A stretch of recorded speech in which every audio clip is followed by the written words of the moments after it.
it's Mark Evans, and you're listening to Marketing Spark, the podcast that delivers insight from marketers and entrepreneurs in the trenches in 25 minutes or less. When I started my consulting business in 2008, one of my first clients was Sysomos. When I went to see its software, I was blown away by how it could monitor social media activity on Facebook and Twitter. It was, at the time, mind-blowing.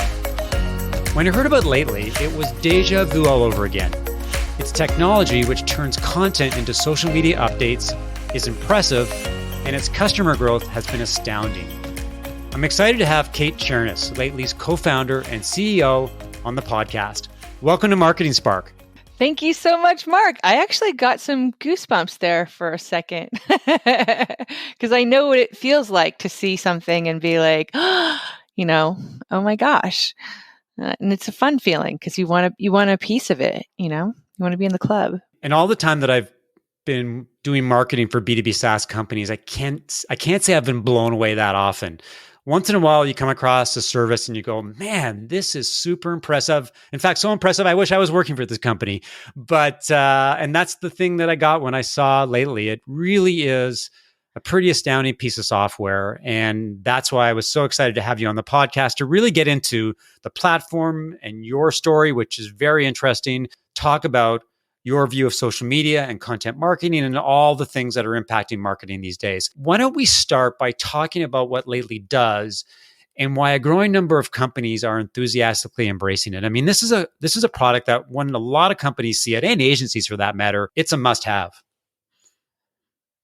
Yeah, well, thank you. First of all, thank you so much. All of those super nice compliments. I'm absorbing them. They're washing all over me. So what Lately does is essentially you can upload a file, a video file or a podcast or any kind of long form content, whether it's writing or audio or video, and you push a button inside Lately, and Lately instantly atomizes that content into sometimes hundreds of different social posts. Now, the sexier part that's happening in the background that you don't see is it's also studying all of your analytics across any social channel you connect to its brain. And it's looking for the highest engaging posts that you have. And then it builds a writing model based on literally the DNA, the words that make up those posts. And it's applying that same writing model to the long form content you feed it. So before it atomizes, it's choosing which things to pull out, right? And that's how it gets customers like Gary Vaynerchuk, you guys know him, right? 12,000% increase in engagement because it's really smart. And the more you put in, the better you get out, right? So, and Gary has a lot of content to feed us. One of the interesting things about Lately is there's many interesting things about Lately, but there's no lack of social media tools out there. And lots of companies are applying AI to their technology. And this is a tough question for you to answer because you're obviously biased being the CEO. But why has it made such an impact and such a splash? There's no lack of choices out there. And I'm sure there's other tools that may do something similar. Can you explain the phenomena? Boy, I love being called a phenomenon. I think it's two things. Number one, we've been at this for a long time, Mark. It didn't happen overnight, and we've been banging our heads against the wall, even to make sure we were describing what we're selling. And you guys just heard me describe it, and it's not easy, and I'm not really that good at it. But believe me, I'm so much better than I was last year or the year before. And part of that is because we watched our customers to see which part of the platform you guys were all using to give us information, right? And it's a very robust platform. And the thing that people kept gravitating to was this atomizing component, right? And so that was interesting to us, and people liked it. And we were only doing it with text, right? So you could pop in a link to a blog, push a button, and you get 40 social posts instantly.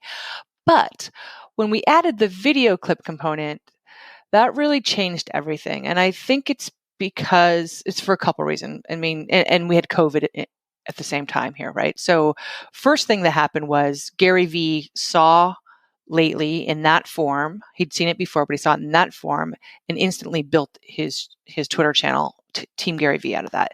So now I didn't have to tell people what I did anymore. I could show them. That was big, right? Mm-hmm. Number two was, we it's scale the unscalable. This is what Gary says, and he's right. We do everything the hard way because the hard way is what works, Mark, right? So there's a reason when you met Ben, who was on our team, you got a 30-minute demo. We treat you just like we would treat an enterprise customer because I know how to make evangelists. We were talking about this off air a second ago, but I used to be a rock and roll DJ. And my last gig was broadcasting to 20 million listeners a day for XM. And I was really amazing at making listeners into fans, right? Because fans, evangelists, they do the hard work for you, right? So we figured early on as a small company, I don't have a big budget to spend on marketing. How am I going to make the noise I need to make one by one, right? And that's what we've done. So the community around us is really driving the ship. Well, it also helps to have Gary V as an evangelist. I mean, that's if you have a small community and a Gary V, then you're well off. Now, maybe, and I've got background information, so I'm looking you to tell the story about the way that he's using the platform and the results that he's seen. Now, the guy is everywhere. I mean, he produces a ton of content. He's got a lot of ammunition that he can or a lot of fuel that he can feed into the lately, machine. But maybe give a little bit of a few details about how he is using it and what the difference that it's made on his marketing machine. Yeah, I mean, what's interesting is so Gary doesn't need Lately, to be honest, right? He has his own army, but he's clearly a poster boy for Lately because his advice to you and me and everyone else is to repurpose and take your long form content and atomize it, right?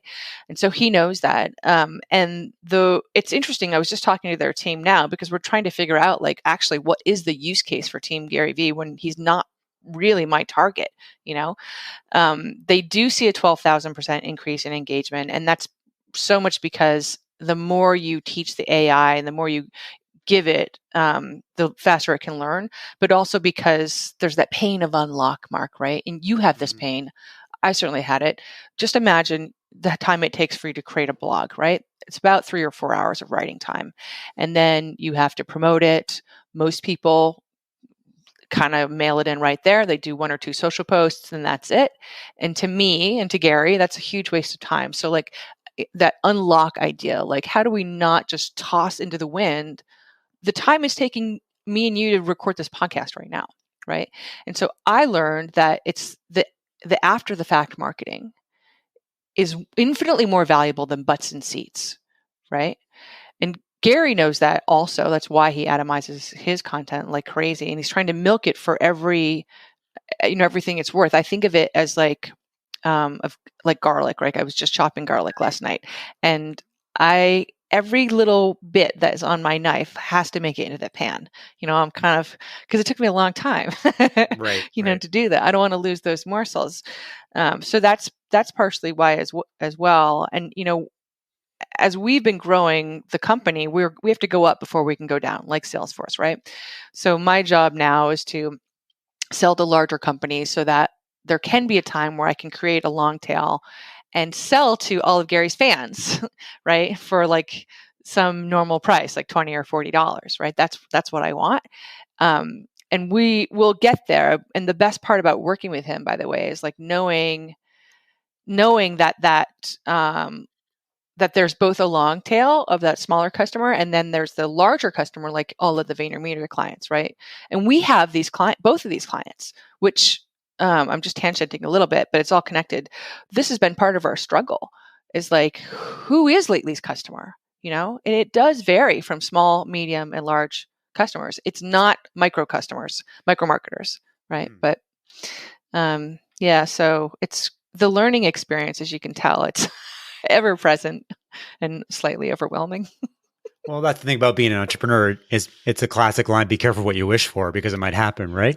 And it reminds me, it does remind me of Sysimo. So when Sysimo's came out of the University of Toronto, there was a tenured professor and a super smart PhD student, and they developed this technology. And now we got this better mousetrap. Like, who do we sell it to?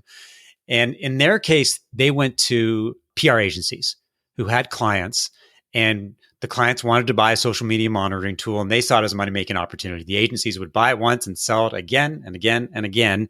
And then the brands came around and said, we like this tool as well. So what Sysmos did is they created a light version, it wasn't everything but the kitchen sink. It was just a restricted version.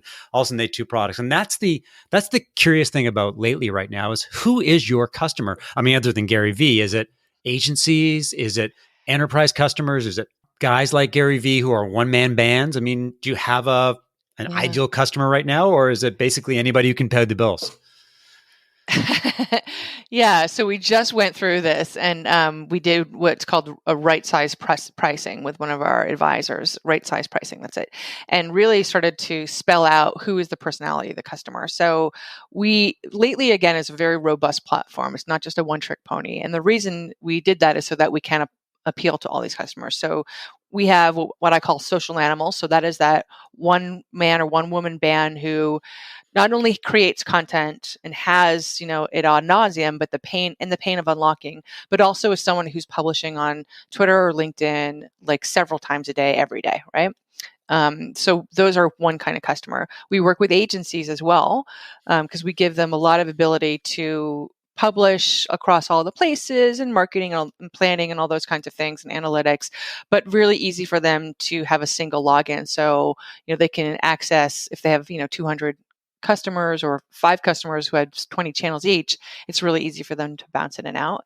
But our larger customers, Mark, are people that really want to do marketing for other employees in the company who don't know a thing about marketing. Mm-hmm. So Lately has what we call, it's like a hub and spoke feature or parent child.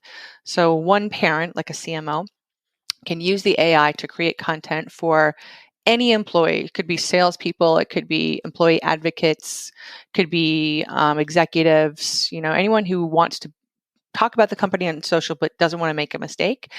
And then the auto generation can literally publish that content on their behalf without them ever having to deal with it.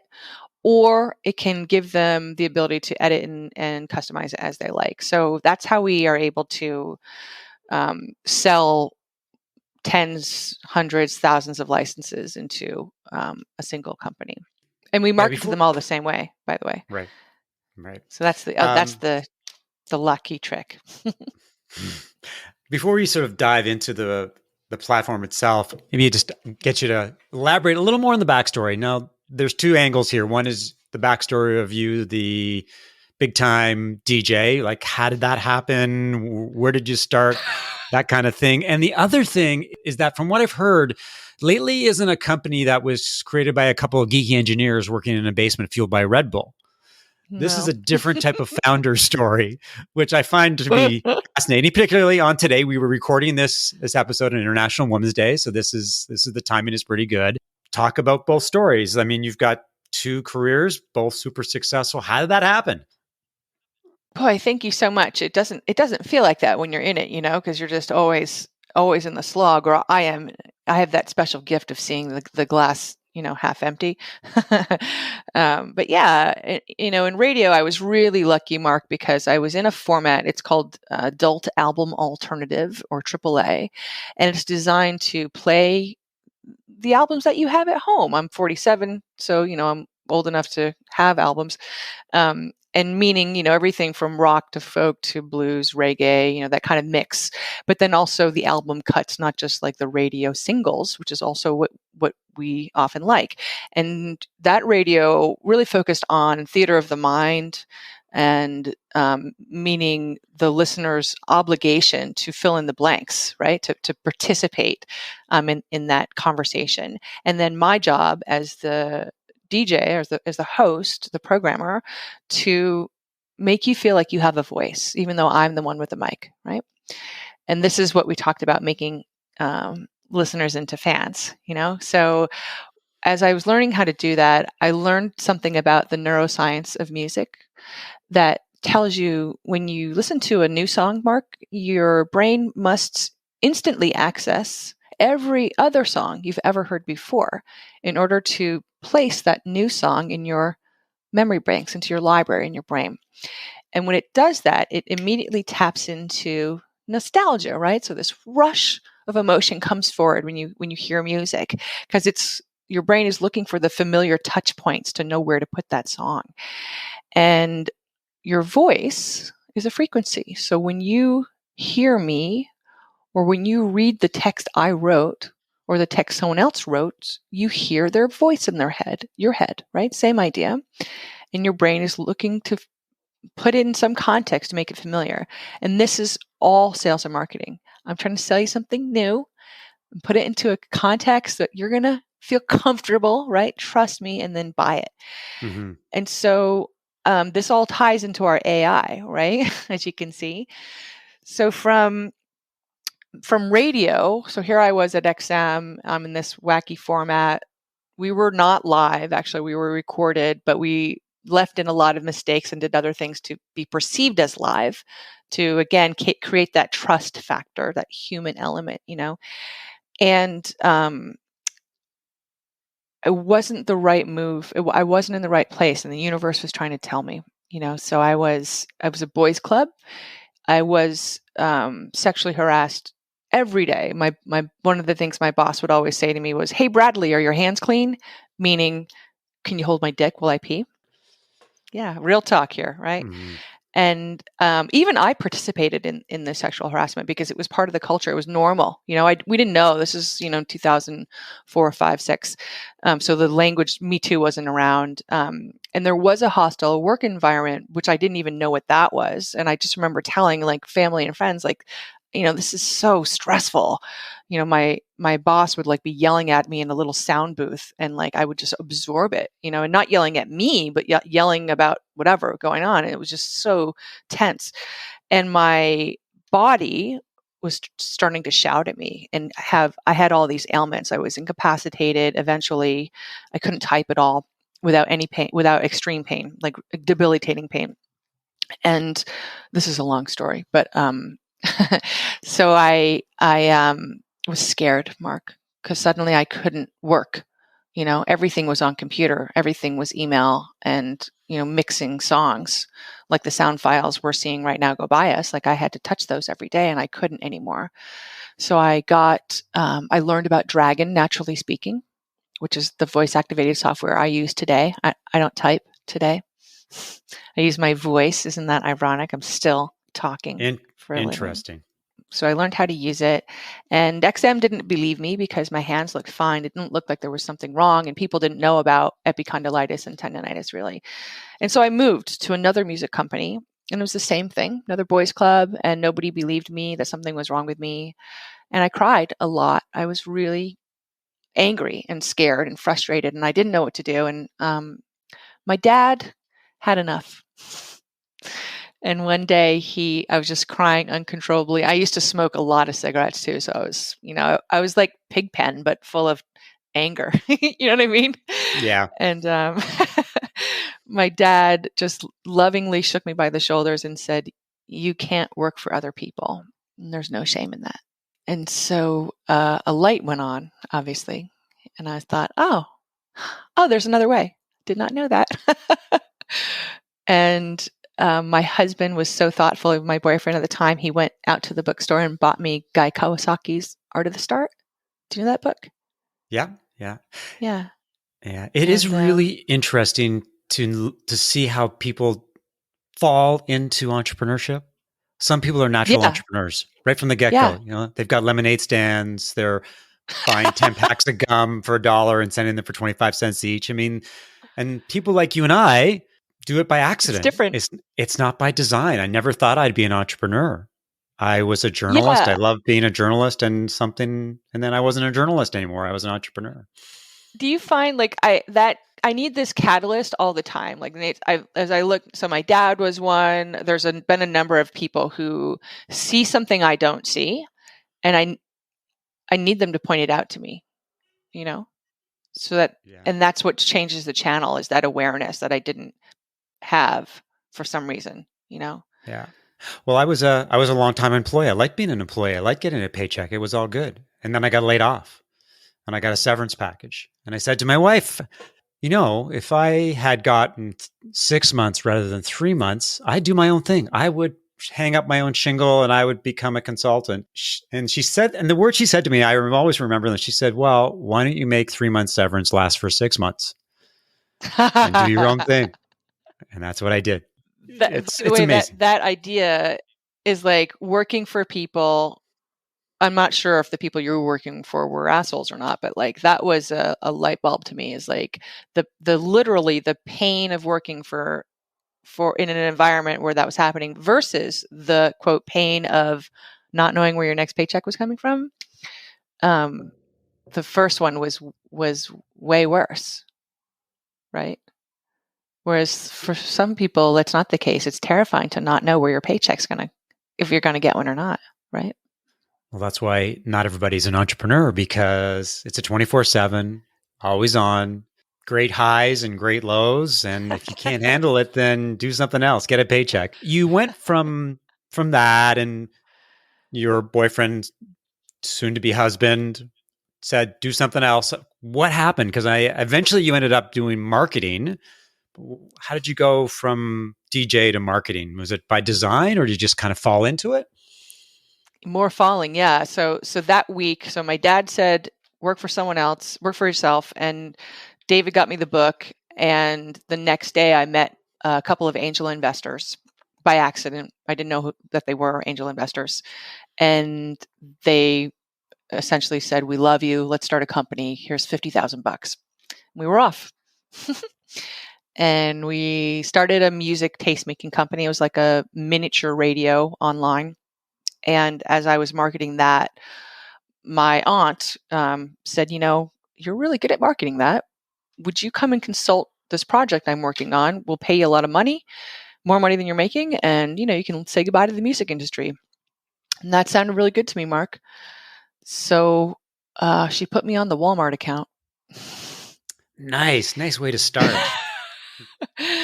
Yeah, that was pretty lucky. And I came at that. This is again 2007 now. So this was okay. So marketers, we're going to nerd out for a second here. This was Walmart and all of their franchises, and IRS, and United Way Worldwide and all of their franchises, plus Bank of America and theirs, and AT&T and theirs. So there was almost 20,000 people involved by the end of the project, who all wanted to help promote. There was a good cause. It was to help lift the poor out of poverty through financial education. And Walmart owned some software that was helping with this. So I came in and thought, okay, I worked at IBM before, and just when Lotus Notes had come through, and I had worked at XM, and there was no cloud, there were servers, and then there was a mirror of the servers over in another state, right? But I saw how hard and important it was to have all these naming conventions of all the songs tagged in the metadata, and how people all over, not just in the building, but all over the country, were collaborating in our cloud, right? And what that needed to look like. And so I built a spreadsheet that became the cloud for the Walmart project. And my spreadsheet system ended up getting us 130% ROI year over year for 3 years. Amazing. So thanks. Yeah. So you stumbled into Walmart, Yep. figured out this system, became massively successful. And then where did Lately come from? Because it was your idea. I mean, you had this thing going, you had you kind of had this germination of an idea. Tell me the story of that, because you worked for IBM, but I take it you're not a techie. You're more of on the, then, I mean, how do you go from that then to this AI driven machine? I mean, my big mouth, again, like the reason that those angel investors invested in me is because I was yammering on about, I was taking to task a pretty famous music industry critic loudly with, all the cursing that I do. And they were, I think they thought I had some balls, basically. And the same thing when I walked into the Walmart project, I basically, not even basically, but I don't, polish is not my gift, Mark. And so I was like, this is a freaking mess, is what I kind of said. And then I was at a dinner one night and I was doing the same thing, just having my big mouth. And somebody said, you should really meet my friend Steve. And so, okay, who's this Steve? And I didn't have time for Steve, Right. but he was There's harassing always me a kind of. Steve, you know? There's always a Steve, right? Steve, There yeah. is. My Steve doesn't wear turtlenecks. So in fact, he's in Puerto Rico right now, probably wearing a t-shirt. So he was in this world. He was a serial entrepreneur. He was a former CTO, chief technical officer, and then also an angel investor. I didn't know any of this world at all. And he kept asking to see my spreadsheets because now I had an agency and I was using this system for all my clients. And I found him very annoying. But he was nice though, and he would like stop. He was driving by my house. He would drive from New York to Vermont, and he would just say, "Hey, can I come by for a beer?" And we would have him for dinner. So he was kind of like making himself around, and he started to say, we just need $25,000. We can automate your spreadsheets and build some wireframes. And I was like, okay, first of all, don't touch my spreadsheets. Are you crazy? You're bananas. Because it took me so long to imagine the world I was in. I was a consultant now, and the timing was so good. By the way, Mark, because I was really I had to fire a client, and I didn't have the balls to because they owed me so much money, and I needed to get out of the situation. And so here I have Steve giving me this nudge, right? Mm-hmm. And he also was like, I didn't know what automation meant, and I didn't know what wireframes were. Oh, and the $25,000, like, I was a line cook for a bunch of years before radio. Like, making money wasn't, my gift.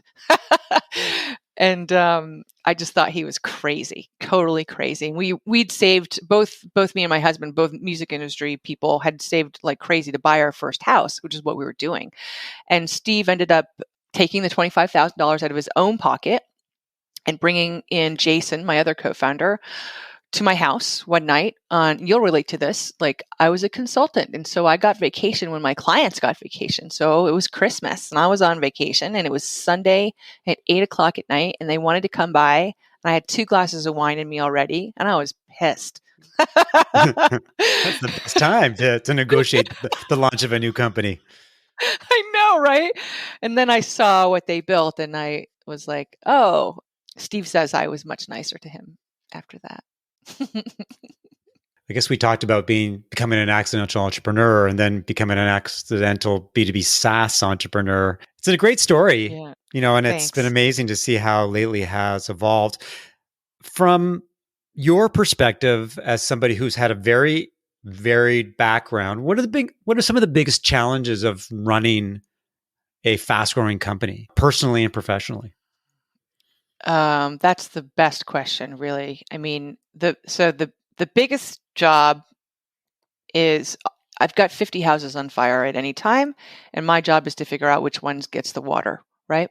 Mm-hmm. And oftentimes I don't get to put out the whole fire. I just get to like dribble a little bit, right? And so that's the most difficult day-to-day task, which I'm sure you can relate to. And those fires get to be more what's the word? The weight of the decision is harder, with the more investors you have and team and all the thing that's weighing down on you. I think professionally, like the failure, we were talking about this in the beginning. There's a manic addiction to being an entrepreneur, which is the highs are high and the lows are low, right? Mm-hmm. And I clearly love it. I mean, I love all the lawlessness of being a line cook and being in radio and being in this world, right? That's a thing I like. I thought I found the end of my rope 2 or 3 times, and it keeps getting farther, and I'm always sort of amazed. I'll tell you a story if you don't mind. So a couple years ago, we'd raised $2.7 million, all from angels. And I was going for my first venture round, right? It's a little bit different of a round. Mm-hmm. And I was trying to learn how to walk this talk and do all the pitching and everything. And that's when all that data came out that said that female founders only get 2% of all the venture capital funding. And all of the shenanigans and how the goalposts move and gaslighting. And one of my investors said, "This is what's happening to you right now. This is why it's not working." And I was stunned. And then it all became clear that that's what was happening, and it was sucked. And so I had no choice but to pull the burn of the company back from $100,000 a month to $10,000 a month. Wow. It's a lot of people who didn't take a paycheck, right? Yeah. And I spent the year doubling sales, and I landed SAP and Anheuser-Busch InBev, and I got us into, we got Gary Vee, and then we got into a very well-known, respected accelerator in San Francisco with Jason Calacanis. So now I'm flying out to San Francisco once a week, every week, to do a live demo day for 4 months. I do this. This is crazy breakneck shenanigans, right? I come out of that, Mark. I win the final demo day. That's the one to win because you brag about your growth, right? I'm in the top 3 of the class, and I have that term sheet I've been chasing for 2 years. I got one. And the world exploded. And boy, did I cry. I cried. I'm simplifying it really, but like I cried for a while because the feeling to me was, oh, good. I failed twice, and it feels bad right now. It feels really bad. But then I grew the company 256% over 11 months. So that's the boom bum, right? Well, it's been an interesting year for a lot of companies. I mean, maybe I'll tell you a story back please, yeah, to would make you? you feel better. So I have a friend of mine who's been a lifelong friend of mine, and he's a SaaS entrepreneur, and he's been trying for 20 years to be successful. And he's tried all kinds of things, and some of them have been successful and some not so much. Last year, he's about to sell his company. And he's at the finish line. And it's the final papers, and he and his wife are not going to be super rich, but they'll be rich enough. COVID hits, and deal falls apart, and he is crushed emotionally, physically. He's like you. He's a hardworking entrepreneur. He's built the company up. So he says, I got to go back to the table. So he goes back to the table, and he built sales this year, and he does really well. And he's just sold the company for double what the VC, that private equity person offered him so last year. So there you go. that's great. Thank you. That's what I need to hear. Thank you. Well, Yeah. you've had a tremendous year, obviously. And I think in some respects, the rising tide lifts all digital ships. And some companies have done better than others. And some are growth won't be as spectacular, but it'll be good. And for other companies, maybe like lately, it will be good. What I'm curious about, and this is, it's probably not a fair question. When you look at the landscape, the marketing landscape right now, it doesn't look like there's going to be in-person conferences for most of 2021, if not early 2022. I mean, things are a bit different up here in Canada because we're locked down a little more. A lot of companies are going to spend a lot of money on content marketing and social media. How do you see that evolving this year, those two pillars, and what does that mean for lately? Yeah. So, I mean, the thing I've been pushing for a long time is after the fact marketing, right? Getting butts in seats is really hard. And not because of COVID, even. It was harder before, right? Even at, any marketing conference that I've been to, it's the same conference every year. I mean, that gets pretty boring in itself. But if you want to get the eyeballs exponentially, you take apart all of those workshops and panels, find the 10, 20, 30, 60-second mini movie trailers and use them to drive traffic either back to the long form or back to the next event, right? And what's interesting to me, Mark, is so what COVID did for us is created a mind shift. It was already there, but people were forced to figure out how to try new things, right? That's been part of it. And the after the fact marketing has been big. I mean, so think about how you digest radio now. You don't do it live, probably. You hear it on Spotify and you digest it at will whenever you want. Mm-hmm. Same with TV, right? Not live. And so we, as a company, for the last 6 years, we stopped promoting our own live events except for the 24 hours beforehand. We do one the day before and one the hour before, because anything else we found fell on flat ears because people are just too busy. Right. But if I take it apart afterwards and then use that all these little atomized bits, right, to drive traffic, I end up getting 6, 7 times more leads than I would get than butts in seats, right? So this is the effect we're already seeing them having, across as far as the conference landscape goes. I think the other thing that's changing is this, the control, right? So like at big companies, marketers and CMOs especially, the control that they've been wanting to have and maybe having to have, you can see it. You can literally see it slipping through their fingers. It's not working anymore because people respond to people. And believe me, I get my friend Brian Kramer is the one who said H2H. There's no more B2C and B2B. It's all human to human. And that's true. Although, of course, when you're talking to a larger company, they don't care how nice you are. Yes. But the talking heads at the company, what do they say outwardly? The sanitized stuff isn't working anymore. And they're quickly not quickly, but they're more what's the word I'm looking for? It's more accepted that style is not only antiquated, but like actively killing you. It's actively killing you and the brand because of the controls that lately does allow the collaboration to let more voices be part of that conversation in the microphone. That's the other thing we're seeing acceptance on as well, is like to give, how do I say this?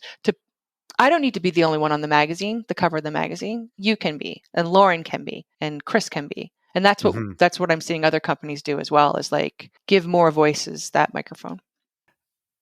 If I understand it correctly, Lately has always been a remote company. Is that true? Yeah, always. I had a Don't tell conversation. anybody. Okay. So I had a conversation with an entrepreneur last week. The first question he asked me was, what are you hearing from your clients about returning to the office? Because he's been working remotely for a year. And my answer was nothing. My clients aren't talking about it. They're not thinking about it.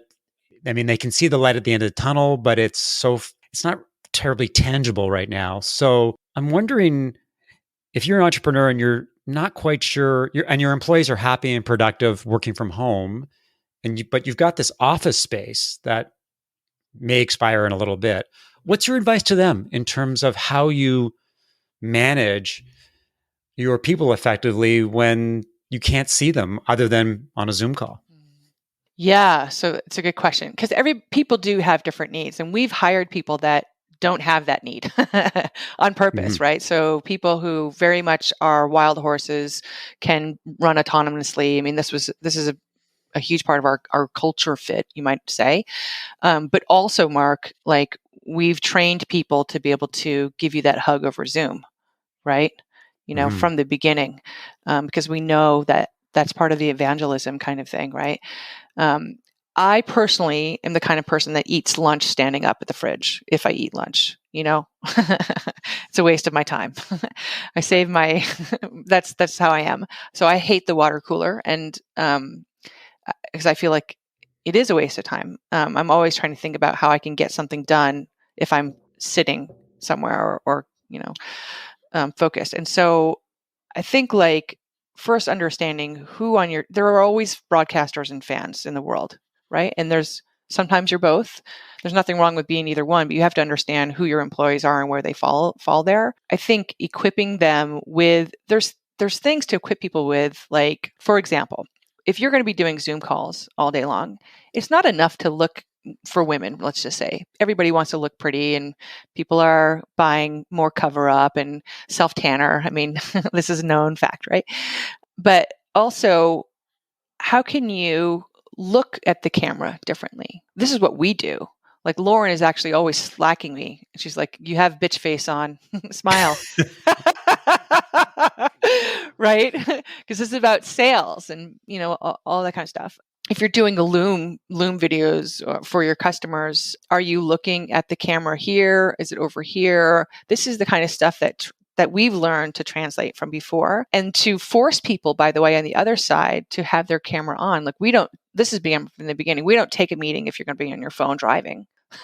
Right. That's just the deal. And it doesn't matter if there's a demo or not, but like if you can't take the time to look me in the eyeballs, then you're not going to be our customer. So For those companies, I think like there's some cost stuff involved, right, Mark? You know, you have to think about like what that value is, but some people really need the change of scenery and the change of pace to get something done. They can't be distracted by all the things at home, and there's nothing wrong with that. I'm really curious to see who's going to make it and who's not. You know, who's going to be able to, what people are saying, they have Zoom fatigue.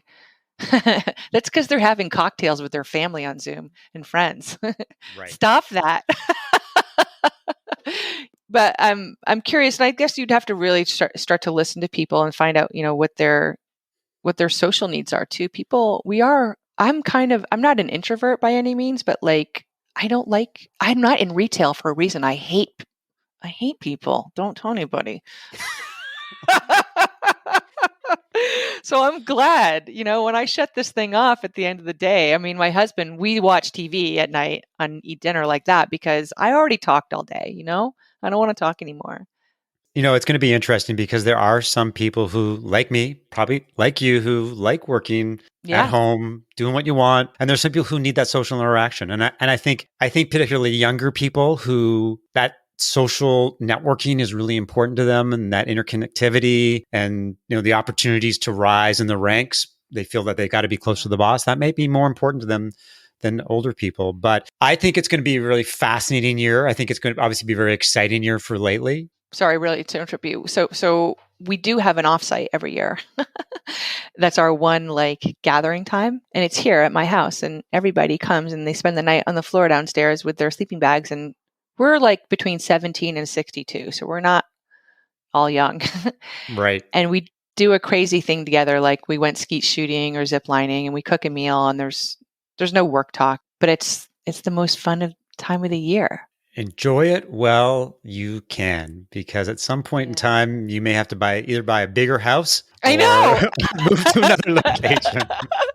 That would be crazy. Oh, and you just reminded me of one more thing I wanted to say, which is, so I connect with all my team on social, which might be weird if your CEO is your friend on Facebook, but I am, and Instagram and everywhere else. And the reason I do that is because I'm not there in that water cooler. I can't see people, what they're dealing with. Now online I can. So I know when, you know, it's the anniversary of somebody's father's death, you know, and I know not to bust that guy's balls this week.